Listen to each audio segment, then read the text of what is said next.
잠언은 우리에게 지혜가 무엇인지에 대해서 말씀해 주십니다. 오늘 말씀에서는 지혜는 신중함이다 라는 것을 말씀해 주십니다. 그러니까 지혜로운 자는 신중합니다. 물론 때로 우리가 어떤 일을 할 때 또 빨리 해야 되고 급하게 할 때가 있습니다.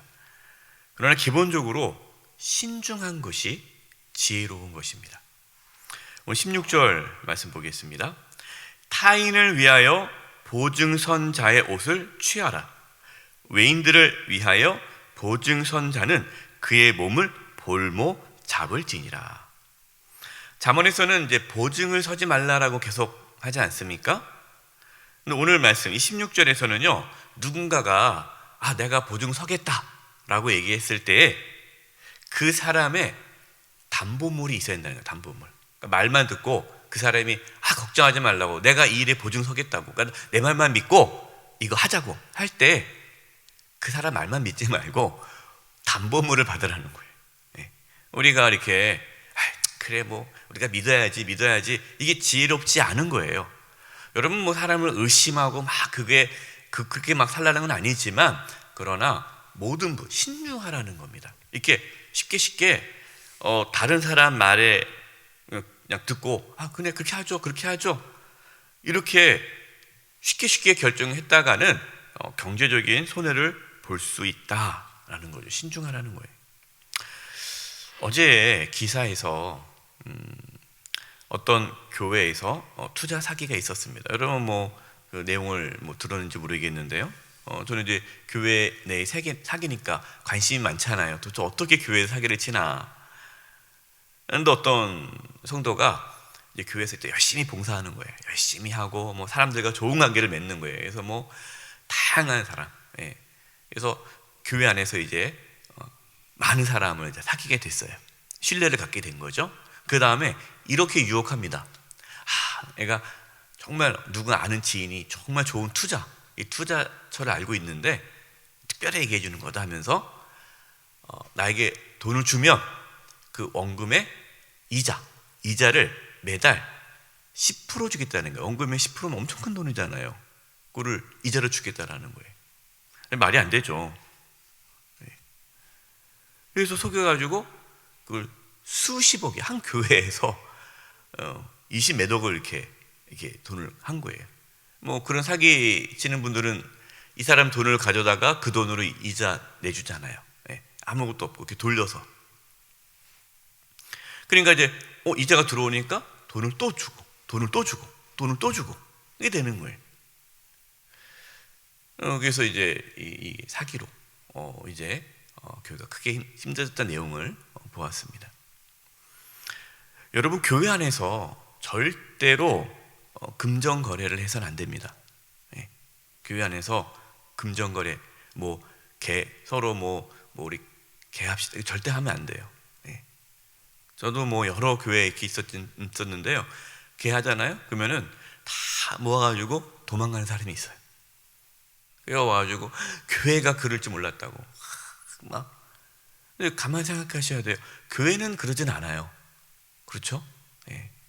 그 사람은, 그 사기친 사람은 교회가 아니죠. 성도가 아니에요. 작정하고 들어온 사람이니까 본인이 어리석은 거예요. 본인이 지혜롭지 못한 거예요. 신중하지 못한 거예요.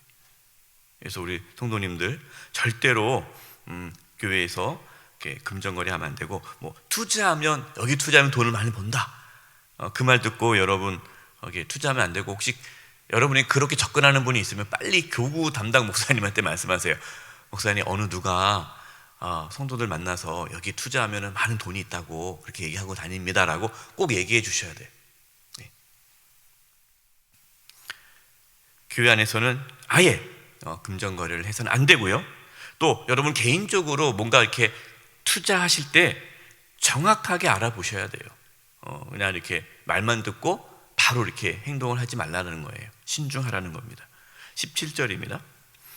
속이고 취한 음식물은 사람에게 맛이 좋은 듯 하나 후에는 그의 입에 모래가 가득하게 되리라. 다른 사람을 속여서 이익을 보는 것은 뭐 달콤한 것 같죠. 빠른 시간에 돈을 버니까 쉽게 돈을 버는 것 같지만, 그러나 결국 여러분 자신에게 고통을 가져다 줍니다.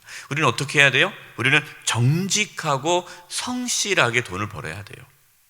다른 사람을 속여서는 절대로 안 됩니다. 18절입니다. 경영은 의논함으로 성취하나니 지략을 베풀고 전쟁할지니라. 여기서 경영이라는 것은요, 어떤 일을 이루고 성취하는 데 있어서는 의논함으로 된다는 거예요. 의논. 그러니까 의논하지 않고 쉽게 결정하고 일을 진행하면 그 일이 이루어지지 않아요. 그래서 여러분, 가정 안에서요, 부부가 꼭 의논하셔야 됩니다. 이게 제가 이렇게 뭐 누가 어려움을 당했다, 이제 그 얘기를 들어요. 그럼 가만히 들어보면은 꼭 뭐 반드시는 아니지만 대부분 99% 배우자가 몰라요. 배우자 모르게 일을 하는 거예요. 그래서 얘기하죠. 아니 왜 그거를 배우자한테 얘기 안 했습니까? 배우자한테 얘기했으면 못하게 할까봐. 못하게 하면 안 해야죠. 그래가지고 결국에는 배우자 몰래 하다가 사고가 나는 거예요. 근데 부부가 또 함께해도 또 어려움 당하는 분들이 있어요. 왜 그러냐? 두 부부가 전문가가 아니거든요. 그래서 여러분, 어떠한 일을 할 때는요, 전문가와 의논을 하셔야 돼요. 그리고 주변에 좀 아는 분하고 의논을 해야 돼요. 그렇지 않고 그냥 쉽게 이게 괜찮겠다, 빨리 하자 그러다가는 정말 큰 어려움을 당합니다. 너무 많이 봤어요. 주변에 성실하게 그동안 평소에 모았던 모든 것을 다 잃어버리는 거예요. 그 한 번의 실수로, 그 신중하지 못해서, 의논하지 않아서 그냥 빨리 진행하느라고. 의논함으로 성취되나니, 의논함이라는 게 무슨 뜻이에요? 신중하라는 거예요. 좀 절차를 가지고 의논하라는 거예요. 저도 목회할 때 그냥 딱 생각났다고 바로 하지 않습니다. 의논합니다. 장로님들과 의논, 당회가 있는 거예요. 우리 교육자들과 의논하고, 또 당회에서 의논하고, 또 이제 재직회나 공동회의를 통해서 또 이것도 하나씩. 그러니까 교회라는 공동체는요, 의논하는 공동체예요. 이렇게 의논하고 서로 생각하고 하나님의 뜻을 찾고 기다리고. 19절입니다. 두루다니며 한담하는 자는 남의 비밀을 누설하나니 입술을 벌린 자를 사귀지 말지니라. 여기저기 다니면서 다른 사람들에게 험담하는 분들 있잖아요. 뭐 이 사람 모이면은 이 사람 얘기하고, 또 저쪽에 저 사람 얘기하고. 그러니까 이게 습관적으로 다른 사람을 험담하는 분들이 있어요. 여러분, 그분들을 잠언에서 뭐라고 했습니까? 사귀지 말아라. 사귀지 말라는 거예요. 왜? 그 사람은 지혜로운 자가 아니에요. 함께 있다 보면요, 자기도 모르게 그렇게 닮아갑니다. 그런 사람은 비밀을 지키지 않아요. 그래서 나와 얘기했던 얘기를 또 다른 사람한테 가서 또 얘기해요. 그렇기 때문에 인생에 전혀 도움이 되지 않습니다. 목사님, 그런 사람이 주변에 많은데 그럼 끊을까요? 끊을 수는 없잖아요. 우리가 또 다 관계가 있는데. 만나긴 만나지만 사귀지 말라는 거예요. 사귀지 말라는 게 뭡니까? 그 사람과 깊이 만나서 그 사람에게 영향을 받지 말라는 거예요. 그래서 누가 막 험담하는 사람이 있으면 그러냐, 알겠다 하고 주제를 바꿔버리셔야 돼요. 주제를. 그리고 다음에 또 만나자고 하면은 내가 좀 무슨 일이 있다고 좀 피하셔야 되고, 뭐 그 사람이 어렵다고 만나야죠. 뭐 어려움이 있다고 만나줘야 되지만 이렇게 피하는 게 좋아요. 20절. 자기의 아비나 어미를 저주하는 자는 그의 등불이 흑암 중에 꺼짐을 당하리라. 부모를 공경하지 않고 함부로 하는 자식은 어리석은 자예요. 등불이 흑암 중에 꺼진 것처럼 환난 속에서 하나님께서 도와주지 않는다라는 거예요. 그래서 우리 자녀를, 부모를 공경하도록 잘 양육하셔야 돼요. 21절입니다. 21절을 제가 표준 세번역으로 읽어드리겠습니다. 처음부터 빨리 모은 재산은 행복하게 끝을 맺지 못한다. 그래서 산업이라는 것은 재산을 뜻해요. 요즘 젊은이들이 빨리 돈을 벌려고 그래요. 빨리. 왜 그래요? 주변에서 내가 몇 개월 만에 뭐 이런 돈을 벌었다, 엄청나게 벌었다라는 거예요. 몇 개월 만에.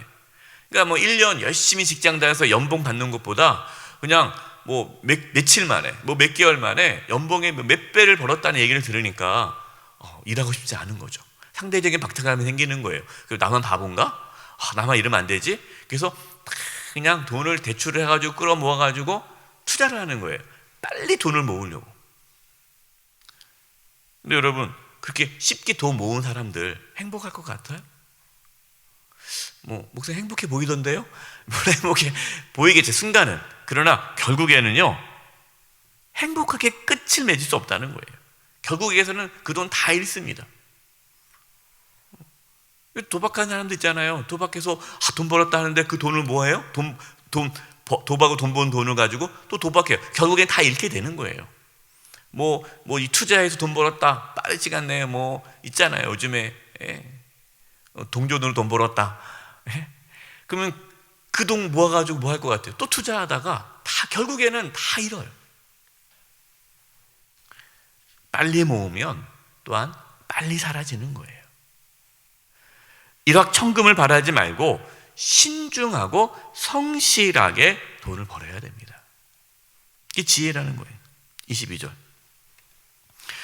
너는 악을 갚겠다 말하지 말고 여호와를 기다리라. 그가 너를 구원하시리라. 악은 누가 갚습니까? 하나님께서 갚으세요. 자신이 나서서 해결하지 말라는 겁니다. 원수는 하나님이 갚으시는 거예요. 이게 무슨 뜻입니까? 하나님의 때를 기다리라. 하나님께 맡기라. 뭐 억울한 일을 당했다고 해서, 누가 나를 괴롭혔다고 해서 내게 해결해야지, 내가 손봐야지, 내가 갚아야지 나서다가는 오히려 더 문제를 일으킬 수 있으니 그것은 하나님께 맡기고 기다리라. 그러니까 급하지 말라는 거예요. 신중하게 하나님의 뜻을 찾고 하나님을 의지하라라는 겁니다. 여러분 억울한 일 당한 적 있어요? 그러면 급하게 행동하지 말고 억울한 일 당할수록 하나님께 맡기고 의지하고 신중하셔야 돼요. 감정적으로 해결하면 안 돼요. 24절입니다.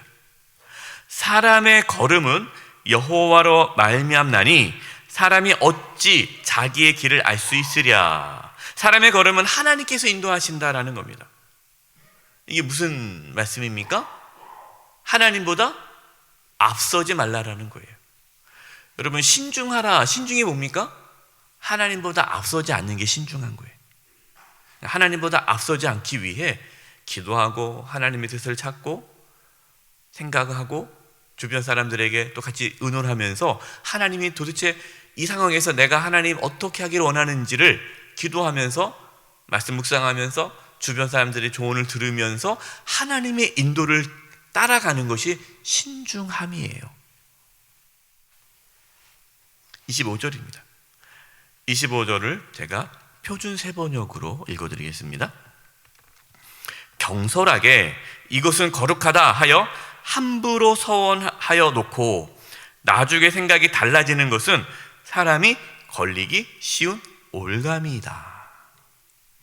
이 말씀도 신중함을 말씀하시는 건데요, 우리가 하나님을 위한 일을 할 때도 마찬가지라는 거예요. 그러니까 하나님의 일, 그러니까 내가 어떤 감동이 왔어요. 감동이 왔다고 해서 그냥 바로바로 하지 말고 하나님께서 우리에게 감동을 줬다 할지라도 신중하라는 거예요. 모든 것에는 때가 있어요. 여러분, 아무리 좋은 일이라 할지라도 그 하나님의 때에 맞지 않으면 그 일을 해서는 안 됩니다. 그러니까 자신에게 기준을 맞추지 말고 하나님의 인도하심을 받아야 돼요. 성격이 급하신 분들이 있어요. 성격이 급하신 분들은 또 하나님께 소원도 급하게 해요. 내가 이거 하겠다고 소원하고 나서 감당 못하는 분들이 있어요. 그러지 말라는 거예요. 하나님께서 감동을 주셔도 하나님 이 감동을 내가 언제 어떻게 어떤 방식으로 해야 됩니까? 라고 신중히 하나님의 때를 기다리면서 그 일을 하라는 겁니다. 어떤 분들은 너무 빨리 이렇게 단정 짓는 분들이 있어요. 이건 하나님의 뜻이라고 막 너무 빨리빨리. 여러분, 그것은 옳지 않아요. 빨리 뭐든지 이렇게 빨리빨리 단정짓고 일을 추진하지 마시고 하나님의 뜻인지를 늘 다시 점검하고 하나님께서 감동을 줬을 때도 그거를 신중하게 일을 이루어 가야 된다. 이것이 지혜다라는 것입니다. 27절입니다. 사람의 영혼은 여호와의 등불이라 사람의 깊은 속을 살피느니라. 하나님께서는 우리의 속을 다 살피신다. 그러니까 하나님 앞에 자신의 마음을 속일 수가 없다라는 것이죠. 그래서 우리는 속마음이 중요합니다. 그러니까 우리는 속을 가꾸는 데 힘써야 돼요. 하나님은 우리의 속을 본다는 거예요. 겉이 아니라. 겉은 이미 다 사람들이 알고 있기 때문에 하나님은 속을 본다는 거예요. 속. 우리의 중심을 보십니다. 그래서 우리는 남들 앞에 보이는 그 나의 어떤 행동, 그것이 중요한 것이 아니라, 왜냐하면 그것은 이미 중요해요. 이미 그것은 내가 중요하게 여기지 않아도 이미 사람들이 다 보고 있기 때문에 사람은 기본적으로 겉을 다 꾸미게 되어 있어요. 그렇기 때문에 속이 더 중요한 거죠. 왜? 속이 진짜면 겉은 진짜거든요. 근데 속이 가짜인데도 겉은 진짜처럼 보일 수가 있어요. 때문에 속이 중요해요. 우리가 정직하고 진실되게 하나님께 나아가도록 애쓰는 것, 여러분 그것이 지혜다라는 것이죠. 또 28절 보십시오. 28절에 왕은 인자와 진리로 스스로 보호하고 그 왕위도 인자함으로 말미암아 견고하니라. 그 왕위가 뭐 군사력으로 경제력으로 그 왕위가 이어진다는 게 아닙니다. 인자와 진리, 사랑이 있어야 돼. 거기 안에 정의와 공의가 있어야 돼. 우리 삶도 마찬가지입니다. 여러분, 우리의 삶을 견고하게 하는 것이요, 돈이 아닙니다. 사랑이에요. 우리가 늘 사랑이 충만하고 사랑하고 하나님을 사랑하고 이웃을 사랑하고 진실되게 신중하게 우리가 살아갈 때 그의 삶이 든든히 세워지는 것입니다. 29절입니다. 젊은 자의 영화는 그의 힘이요 늙은 자의 아름다움은 백발이니라. 그러니까 젊은 사람뿐만 아니라 나이가 들어도 아름다울 수가 있어요. 목사님, 그럼 흰머리가 아름다운 건가요? 단순히 흰머리가 아름답다는 것이 아니라 백발은요, 그 사람의 지혜를 상징합니다. 지혜. 그러니까 나이가 들수록 지혜로운 자가 아름다운 거예요. 여러분, 나이가 많은데 돈이 많다고 아름다운 게 아닙니다. 나이가 많아서 건강하다고 아름다운 게 아니에요. 나이가 많으면 많을수록 지혜로워야 그 사람이 아름다운 거예요. 그래서 우리 성도님들 더욱더욱 지혜로움으로 아름다운 삶을 살아갈 수 있기를 간절히 축원드립니다. 기도하겠습니다. 하나님 아버지, 저희들에게 지혜를 주셔서 신중하게 살게 해주시고 하나님보다 앞서지 않게 해주시고 겸손하게 지혜로워 나이가 들수록 아름다운 삶을 살아가도록 인도하여 주시옵소서. 예수님의 이름으로 기도드립니다. 아멘.